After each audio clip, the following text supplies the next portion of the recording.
your thoughts on converged security or cybersecurity solutions for telco in general.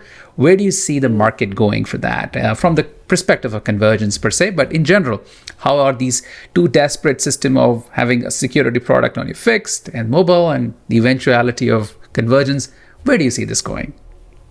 Well, I mean, it depends on the customer, right? Like the business customers, then families and individuals. So there's a lot that's in common there, but there's some differences, right? Businesses will be looking for things that are, a little bit more intense than say family, and have different threat. Like businesses will use words like zero trust, and they, I'd like to have the ability to have my devices, in some sense, not implicitly trusted because they sit on the same VLAN in some building somewhere as say a server or app.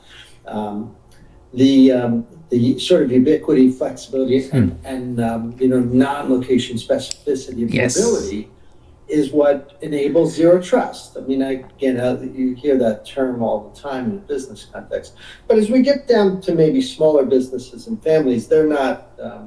You're not going to hear a mom and dad talk about zero trust. That's ridiculous. That's not something they would be talking about. They'd be more interested in the kinds of things that you talked about, like, can I partner with service provider to provide, safe, secure, reliable internet service for the family? And, if you think about that, the service provider is the glue that ties together all these different disparate cloud services, SaaS services, even, could be some legacy stuff, like if mom works for a large company, say, and she's using VPN or ZTNA, Zero Trust Network Access, to get into the company, then her devices and her connectivity begin with the service provider, could be the local ISP. And she's got the same sort of, let's say, ecosystem for family, for work. It's all jumbled. So one of the vestiges of the pandemic is this work from home ethos that we're all so used to. So you really do need flexible, tunable, programmable protections, because mom needs to get to work. Let's say mom is a reporter and she writes and covers, I don't know, maybe she covers criminal trials or something, and she has to get to maybe some weird websites to do that. She might be interviewing. She can't have URL filtering for that, but she's got children that do. That has to be something that can be administered and programmable. So the ISP turns out to be, or CSP turns out to be a really good place to do that. And I know, I'm preaching to the choir. That's what Allot is so good at. You guys provide the platforms for doing that. But you can see the range of different possibilities, from businesses talking about these things like zero trust to mom worrying about protecting the kids.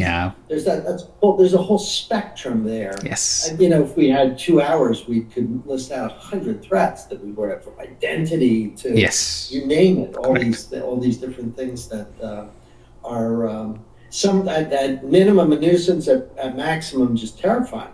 Could ruin people's lives. So I think that the service provider needs to play a role. I like the idea that software-defined infrastructure allows them to extend services to customers.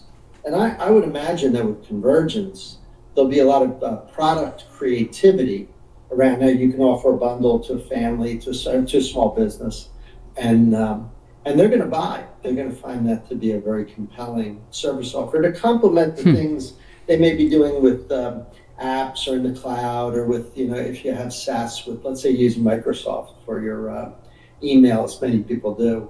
Well, you'd have security protections that you buy from Microsoft, passwords, probably using two-factor and things like that.